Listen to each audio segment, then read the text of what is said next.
Shri Kanakadurga జ్యోతిషాలయం phone ద్వారా జ్యోతిష్యం చెప్పబడును. కుటుంబ సమస్యలు, ఆరోగ్య సమస్యలు, వ్యాపార సమస్యలు, సంతాన సమస్యలు, భార్యాభర్తల సమస్యలు, కోర్టు సమస్యలు. మీరు ఎన్నో సమస్యలతో బాధపడుతున్నారా? అయితే ఒక్కసారి మా గురువు గారిని సంప్రదించండి. గురూజీ శివశక్తి రాజు 100% స్త్రీ పురుష వశీకరణం చేయబడును. మీకు ఎటువంటి గుప్త సమస్యలు ఉన్నా 100% పరిష్కారం చూపబడును. Phone number 9764639967. ఈ రోజున ఒక పరాయి స్త్రీ ఈ రాశి జాతకుల మీద దాడి చేస్తుంది. అసలు ఆ స్త్రీ ఎవరు? ఎందుకు ఇలా చేస్తుంది? పదే పదే మీ జీవితంలో కష్టాల పరంపర ఎందుకు మొదలు అవుతోంది? తదితర అన్ని వివరాలు కూడా ఈ వీడియోలో తెలుసుకుందామండి. వీడియో ఎక్కడా స్కిప్ చేయొద్దు, దయచేసి పూర్తిగా చూడండి. అప్పుడే మేము ఏం చెప్పబోతున్నామనేది మీకు పూర్తిగా అర్థమవుతుంది. వీడియో నచ్చితే లైక్ చేయండి. మీ లైక్ మాకెంతో సపోర్ట్ అండ్ ఎంకరేజ్మెంట్ గా ఉంటుంది. ఇక ఆలస్యం అనేది ఏ మాత్రం లేకుండా మనం ఈ వీడియోలోకి వచ్చేద్దాము. ఈ రాశి జాతకులు ఎదుటి వారికి ఎప్పుడు కూడాను అనుసరణీయంగా ఉంటారు, మార్గదర్శకత్వంగా ఉంటారు, చాలా అందంగా ఉంటారు, అందరినీ ఆకర్షించే విధంగా క్రమశిక్షణతో ఉంటారు. ఈ రోజున ఈ రాశి జాతకులు సమయం కాస్త అనుకూలంగా, కాస్తంత ప్రతికూలంగా కూడా కానవస్తుంది. కావున తస్మాత్ జాగ్రత్త. ఈ రోజున ఈ రాశి జాతకులు కాస్తంత జాగ్రత్త ఎక్కువగానే ఉండాలి.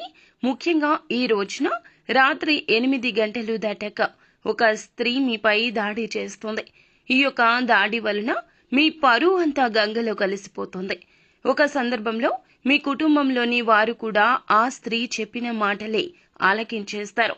అంత పగడ్బందీగా ప్లాన్ చేసుకుని వస్తుంది ఆ స్త్రీ. ఆ స్త్రీ చెప్పిన మాటలను ఆలకించి నమ్మే ప్రయత్నం చేయొచ్చు వారు.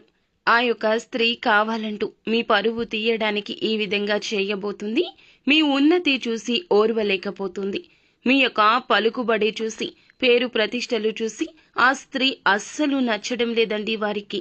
మిమ్మల్ని ఏ విధంగా దెబ్బ కొట్టాలంటూ విరామం లేకుండా సమయం కోసం వేచి చూస్తూనే ఉన్నది. ఈ రోజున ఆ సమయం వారికి వచ్చింది. ముఖ్యంగా మీ యొక్క గ్రహస్థితి ఈ రోజు నీచంగా ఉన్నది.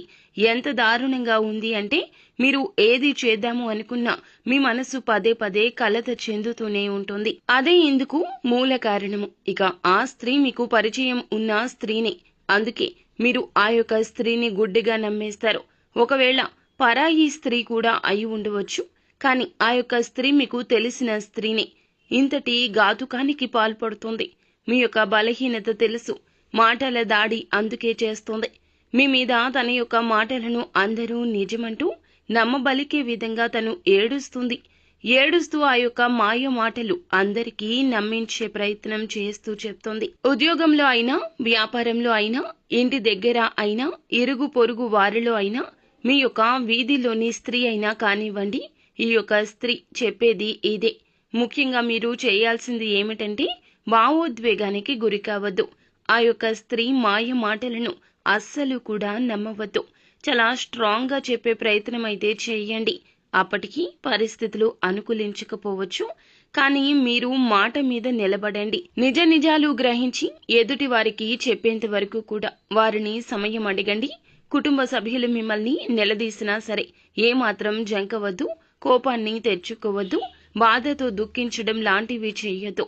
కోపం తెచ్చుకుంటే గొడవ పెరిగిపోతుంది, పెద్దది అయిపోతుంది. తనకు కూడా మీ నుంచి కావాల్సింది అది. ఒకవేళ బాధపడితే మానసికంగా కృంగుబాటు వస్తుంది. అందరూ అదే అంటూ నిజమంటూ అనుకుంటారు. తనకి కావాల్సింది కూడా ఇదే. రెండు విధాలుగా కత్తి చాలా పొదునుగా ఉన్నట్లుగా ఈ రోజున తన యొక్క మాటల దాడి జరుగుతుంది. కాబట్టి జాగ్రత్త. వారి యొక్క మాటలు నిజం కాదంటూ సాక్ష్యాలతో సహా బయట పెట్టే ప్రయత్నం అయితే తప్పక చేయండి. తల వంచుకోమండి, నింద మీ మీద వేసుకోమని కాదండి. మీరు కాస్త ఆగి ఆలోచించి ఇక ఆ సమస్యకు సొల్యూషన్ వచ్చేలాగా ప్రయత్నం అయితే చేయండి. అయితే ఇక్కడ ఇంకొక విషయం జ్ఞప్తికి తెచ్చుకోవాలి. మీ ఆలోచనల గురించి, మీరు చేయబోయే పనుల గురించి ఎవ్వరికి మీరు తెలియనివ్వదు.